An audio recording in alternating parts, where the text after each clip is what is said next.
With almost 40 million people, California is a large and complex state, and it's difficult for the average voter to know all the key facts of where they call home.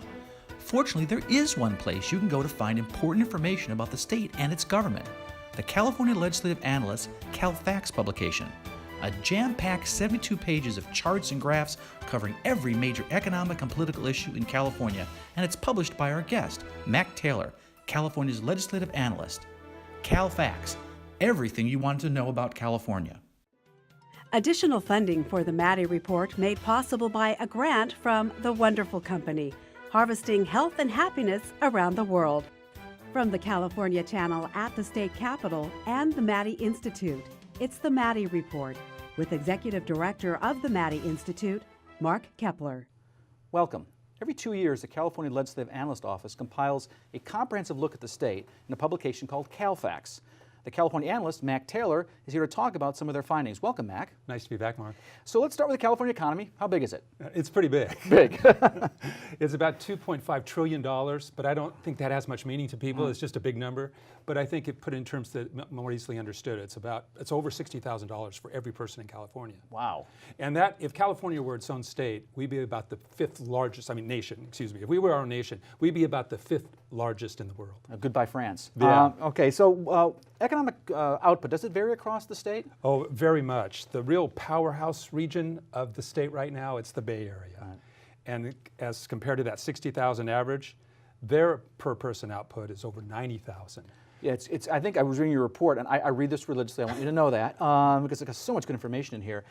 93,599. That's a lot. And you compare that to the San Joaquin Valley, 36,000. Yeah, the San Joaquin Valley and much of the north part of the state is just over a third. Yeah, I mean, it's amazing the difference. So it is true, though, that California is the nation's leading farm state. What are some of the top valued commodities? We do. Farming is still, obviously, agriculture is not one of the bigger industries, but it still probably makes up over 5% of our total output. So it's still very important, and we're the biggest agriculture producer in the country by far. That is pretty amazing, though. You think how big agriculture is in California, yet it's only 5% of the state economy. Yeah, but that's still a very important piece, and as I say, it's much larger than any other state. We grow a lot of things here. We grow a lot of things, and some of the big producers are milk, grapes, almonds. Cattle, I think, are our top 4. And a lot of those are from the Valley. I just want to mention that. Okay, so President Trump is talking about renegotiating trade deals. How important is international trade to California's economy? Well, again, trade is probably 6-7% of our economy, our exports. So again, it's very important. We're right here on the edge of the Pacific Rim. And our leading trading partners are, number 1, the European Union. Maybe would surprise a little bit. I would think it would be going the other way. Well, closely followed by Canada and Mexico, and then Asia, China, Japan, Korea, etc. So the renegotiating some of those trade deals could have pretty major implications. Yes, it could. Okay, what about income levels? You were talking about the disparity between, let's say, the Silicon Valley and the San Joaquin Valley, but what about California generally compared to the United States? If you look at just the top 5% of earners in each state, California's top 5% probably average about $425,000 as compared to $350,000 in the rest of the country. And they pay a lot of, we'll talk about taxes in a moment, but they pay a lot of the taxes. They pay a lot of taxes, so we do have a lot of very well-to-do. Okay, so let's talk about the other end of the continuum. We're going through a lot of things here pretty quickly, but the other end of the continuum is unemployment and poverty. It seems like California is really a tale of two states. You've got the coastal California doing much better than inland California. Is that true? Certainly on unemployment. In the valley, unemployment rates are still very high, whereas in some parts of the coast, you could almost argue they're below sort of a normal unemployment, full employment level. So in that sense, I think, yes, you do have two very different sort of Californians. We also have very high housing costs. That isn't so much, that varies dramatically around the state with poverty. High poverty rates, which are affected by high housing costs. Right. And that varies throughout the state, but tending to be higher in Southern California. Yeah, you know, you were talking about housing. There's good news and bad news there, I guess. I mean, the good news is, because housing prices in California are so high, that's a major part of people's wealth. You do mention that the flip side of that coin is it's also a major problem because the cost of housing means what people are spending on housing is disproportionately larger, I would think, than the rest of the United States. So it's leading to poverty? Absolutely. As far as the poverty measure, and the reason why we have a very high percentage of people in the state under a definition of poverty that includes those housing costs, is because we have very high rents and very high housing costs. Our home prices are almost 2.5 times what the average home price is in the country. Our rents are probably 40% higher than the rents in the United States. So we do have very high housing costs, and that's a very big challenge for the state going forward. I remember years ago when I was on my honeymoon in Vancouver, and I went to check out it was a very nice city, I went to check out some condo units, and they told me the price. I said, oh, that's not that bad. The person literally said, you're from California, aren't you? Because the prices here really are quite high compared to other places. Particularly on the coast. So the housing issue, still a big issue? Absolutely. Okay, well, thanks for that quick snapshot of the California economy. What about state and local finances? That conversation in a moment. This is the Maddy Report. Welcome back. I'm Mark Keppler with the Maddy Institute, talking with California legislative analyst Mac Taylor about something they publish called CalFacts. They do this every 2 years. A lot of key information there. Let's turn our attention to state and local finances. So let's talk about the main sources of revenue for state and local governments. How do they differ? Well, they do differ significantly. For the state, we are predominantly reliant on the personal income tax. Although the state sales tax is our second most important source, but those two really dominate the state fiscal picture. At the local level, it's property taxes. You know, that kind of surprised me. I thought it would be sales tax, to be honest. Well, sales tax is still important, but no, the property tax is much more significant at the local level. And it is true that local government does get some revenue from other sources. The state provides local governments some revenue, and the federal government does as well. So let's talk about personal income tax, though, for a second. That's overtaken sales tax as the main source of state revenue. And by the way, it's also pretty volatile. So can you address those two issues? Why is it overtaken sales tax, and why are personal income tax receipts so volatile? Yeah, if you went back to the 1950s, the state was completely reliant on the sales tax. The personal income tax only raised about 10% of our general fund revenue. And now it's like 2/3. And now it's almost just completely flipped. Right. The personal income tax is about 70% of our general fund, and the sales tax is less than 20%. And that's happened for a lot of reasons. Part of it has to do with the fact that we do have a lot of wealthy people. The financial markets have done well. We tax capital gains. We have a very progressive rate structure.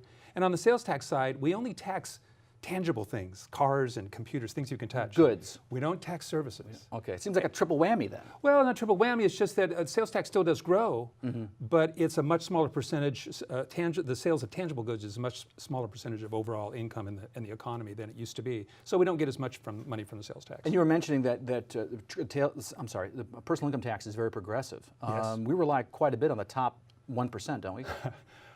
Almost half of our money that we get in the personal income tax in many years, especially good years, comes from the top 1% of taxpayers. That's not wage income. That's capital gains. That's right? all. Well, no, that's all income.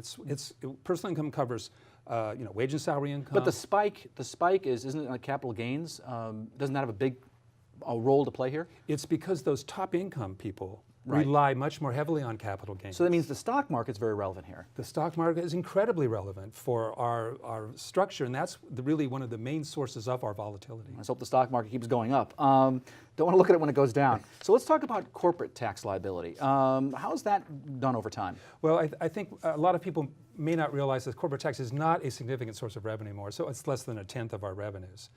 And it has not tracked as well with the corporate tax rate. That used to, if you knew profits, you just took about 9% of those profits. Now, revenues from the corporate tax are less than that tax rate, in part because we've allowed corporations to claim various credits and carry over loss deductions and things like that. And so we haven't been getting as much money from the corporate tax as we did. So you start with a number, but then you have all these deductions. Exactly. Okay. So another issue is you hear a lot about is, I can't even say it, ballot box budgeting, sorry, so it's a mouthful. There's propositions like, Prop 13 that limited property tax increases, or Prop 98 that sets a minimum guarantee for K-12 education. What impact has ballot box budgeting, I got it out, had on state and local finances? Well, it's had a dramatic effect on the state, and I don't think anything more than Proposition 13, which fundamentally changed the relationship between the state and the locals, limited the main source of local revenue, property taxes, and it changed the relationship amongst the two levels of governments. But I think when you talk about ballot box budgeting, you're usually thinking about how did those initiatives constrain the legislature from acting year to year. Well, that's Prop 98. Well, that's Prop 98, but also think about the various tax increases over the last 10, 15 years that voters have approved. Right. And they've typically been for things, a very specific purpose: smokers, millionaires. Somebody else. Well, somebody else, but if you think even in Prop 64, marijuana. Yeah. There are significant increase taxes involved in Proposition 64. All of those monies that are raised are designated for certain purposes. The legislature can't use them for whatever purpose it wants. So that's really where the constraints come in. So let's talk about the expense side of the ledger. How much has the state spending over time? Has it increased dramatically, kind of stayed the same? What about expenses? Well, certainly state spending has gone up over time, but we like to sort of control for population growth and inflation. And maybe one simple way to think about it is, how has the state's spending as a part of the overall economy? That is it growing faster or not? If you go back to the 50s and 60s, 70s, the share of the economy taken up by state spending grew significantly, about 4% to 8% of the economy. But since like 1980, it really hasn't changed as a percent of the economy. So it's growing. It's just not growing as a share of the economy. So we've only got about a minute left in this segment. I want to ask you two quick questions. One is, what are the major expenses in the state budget? And the second, something about long-term liabilities. What are the long-term liabilities? Are they being addressed? Sure. Well, we spend over half of our budget, our general fund budget, on education, either for schools, community colleges, or the two university systems. And then the other two big pieces are the Medi-Cal program, which provides health care to low-income people, and our criminal justice system, the courts and the prisons. We have some large liabilities, getting close to $300 billion. We're setting aside monies to pay off many of those liabilities, like pension cost and our bonds, but we still have to address retiree health care. Just put that in context. What is an annual state budget?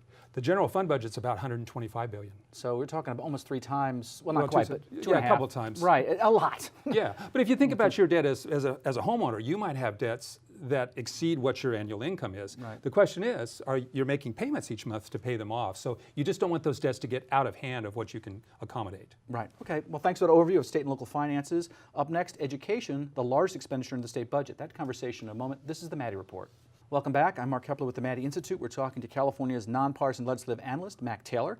California's public education system, kindergarten through college, is the largest in the country. It's also the biggest expense in the state budget. So, what are the primary sources of operating revenue for K-12 education?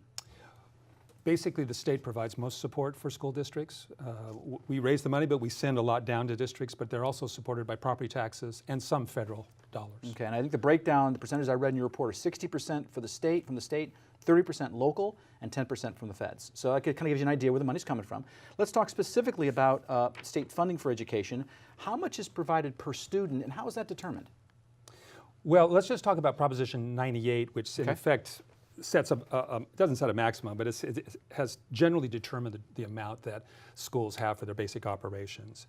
And we're certainly currently spending about $10,217 per student. Sounds like a lot. It does sound like a lot. And the way that we do it, we send money down to districts and they have a lot of control over that. We basically have a target to give every student the same amount of money. However, in addition to that, we give extra money when a child is low income, English learner, or a foster youth. A little bonus, it sounds like. It's like a 20% bonus. Right. Then in addition, a district can get additional bonuses if their concentration of those particular students is more than 55% of their district enrollment. And this is a bit of a change. In the past, there was something called categoricals where the state would say, okay, here's the money, but here are the strings attached. Now they're saying, here's the money for this thing called local control funding formula. You decide how to spend it. We're still giving these extra amounts based on categoricals of the past, say, low income. It's just that we determine the amounts, we send the money, they determine how to spend it. Local control. Okay, so let's talk about some of the key metrics of education. Teacher pay, class size, enrollment trends. What have you found there? Well, there's a basic trade-off here. We have very high teacher salaries in California, some of the highest in the country. But as a result, we tend to have some of the highest class sizes in the state. We typically rank towards the very bottom on that. So obviously there is a trade-off there. Right. And that's the sort of mix that we've decided on, at least at this time. Yeah, it seems like if you lower the pay, then the teachers couldn't afford to live in California. So you have to increase the pay. So the way that works out is you have larger class sizes. Well, of course, that varies a lot by where you are in the state. Right, right. So what about the special challenges when it comes to K-12 education? We have, as we talked about, we have those low-income kids, which are about 60% of the student body in K-12 education. So you obviously have some challenges there dealing with lower-income kids. You have special education, which is about 10% of our students. Now, a lot of those special education is for very relatively minor disabilities, speech impairment and things like that. But there are some much more serious special education problems that are funded through that special amount. And we also have, English learners too. Right. So we have a variety of things that we still But try English to account learners for. are a big part of the school population. I was reading 1/5 or almost 2.7 million students are English learners. Well, there's 2.7 that they can speak a different language at home. Okay. We have about a quarter of our population that are considered English learners. They're not proficient in English. Right. And that's a very big challenge. Yeah, and that's going to obviously affect school scores, and when you're comparing California scores maybe to other states, it affects that, I would assume. It's something you would want to take into account when you're comparing interstate scores. Yeah, let's talk about California's public universities. Are they very popular to do? A lot of Californians like to go to CSUs and UCs. The California is a little different from the rest of the nation in that we educate more of our college students at public institutions. Over 3/4 go there. So our University of California, our California State University, and our community colleges, who take in the most students, are a very important part of college education in this state. Yeah, you look at some of the other states where they might have a public university system. Let's say University of Connecticut, that's one public school, but then you've got some other like Western Connecticut, et cetera. But then you've got Yale University and Fairfield and Wesley, all these other schools where kids go to. We don't have quite as many of those. It seems like in California. Not as many. Okay, what about how expensive are California schools, higher education? Are they a lot more expensive compared to their comparable universities? Yeah, I think you really have to break it out by segment. So for example, on the University of California, our tuition tends to be at the higher end of the range, probably in the top 20% of their comparable institutions. It's a very different story for CSU, the state university, where we're in sort of the bottom 6th of tuition cost. A good deal, you would argue. It's a very good deal, and community colleges are the best deal. Right. Because not only are our tuition rates for a full paying student the lowest in the nation by far. Wow. There's about 2/3 of the units that are taken where students don't pay anything. They get fee waivers. Yeah, that's a great way to kind of get your 2 years done. If you're going to get a 4-year degree, get your 2 years done at a community college in California. Are students graduating on time? I mean, it used to be you went to school, college for 4 years. That seems like an anomaly these days. I think we're dating ourselves, Mark. Right, maybe are. If you look at how many kids are getting out of UC in 4 years, it's about 60%. For CSU, it's under 20%. Wow. And now we have been making improvement in recent years. Those have been edging up, but it's still, I think we have a lot of work to do. Yeah, a lot of students are are working while they're going to school, which makes it takes longer to get through. And I'm not sure there's a big problem there. I think it's when you have more full-time students who are just not getting through in the time they should. Yeah, well, thanks for talking about that overall view of education in California. Up next, we're going to discuss some of the other important state programs that the state delivers, things on poverty, crime, health, transportation, and the environment. That conversation in a moment. This is the Maddy Report. Welcome back. I'm Mark Keppler with the Maddy Institute. We're talking with Mac Taylor, head of California's legislative analyst office that publishes Cal Facts 2016, a compendium of facts about the state. And we're going through a lot of them. Yeah.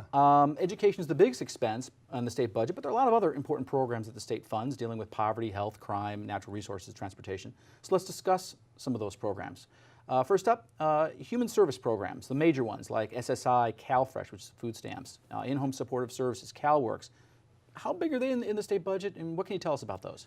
Well, they're not like crucial pieces of the state budget, but some have been growing rapidly. For example, you mentioned the IHSS, which is in-home supportive services. That's to get people to stay at home, so they don't have to go to a nursing home. They can kind of stay in their own home. Older or disabled people who are at threat of being institutionalized or going to a nursing home, exactly. And that program has grown rapidly, but it's still, as far as spending on it, I'm just looking at the number, it's about $3.5 billion on a budget of $125. And by the way, the population's aging, so there's a lot of people that are interested in these kinds of things. This is one of those programs that does where that explosion of baby boomers moving into past 65 will have an effect on the budget. So that's a growing program. CalFresh, you mentioned, is probably the widest used social service program. Almost 4.3 million people get these.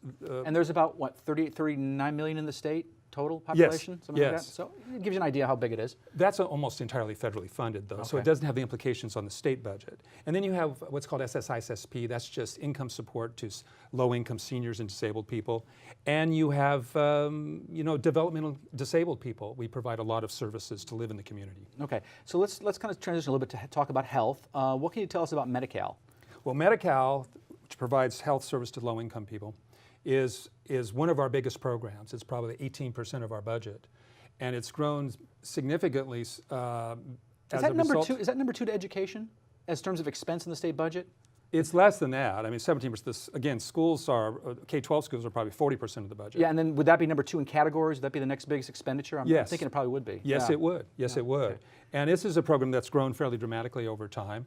Well, you have the ACA Obamacare probably. That has boosted in recent time as we expanded our program. We put more people into Medi-Cal, but it sort of encouraged other people that maybe were eligible to claim it.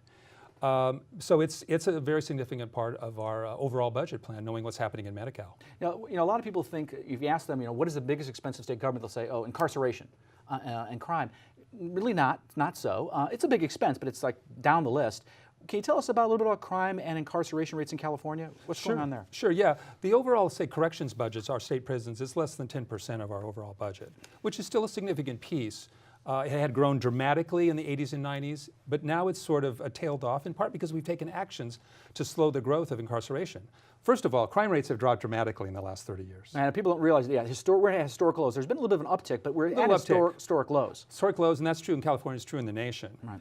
But because of the problems we had in our state prison with overcrowding, we realigned many lower-level services down to the counties. And that whole issue with realignment was, according to the courts, we had too many people in our prisons. It was over capacity. We couldn't provide adequate health care because of the overcrowding. Okay, and so they had to get some of those people out or build more prisons. Or build more prisons. We did both, but we did shift a lot of lower-level people to the counties. But even as a result of that, we still have a lot fewer people that are incarcerated in state prison and even in local county jails. Yeah, because they I don't want to say decriminalized, but they lowered some what used to be felonies down to misdemeanors, and that also had an effect. Let's talk about environmental stuff, water, energy, greenhouse gases. What are some of the key facts you can tell us about natural resources in California? Well, certainly water has been a big issue because of the extended drought. We hope that we may be getting over that. But it did result in some real negative effects that persist beyond any sort of above average rainfall that we might have experienced recently. Groundwater depletion, which is very important, particularly in the Central Valley. The impacts on the state's forest. Yeah, I just want to talk about groundwater for a second. So they're taking all this water out, and what they're seeing in some places is actually subsidence, where the land actually goes down.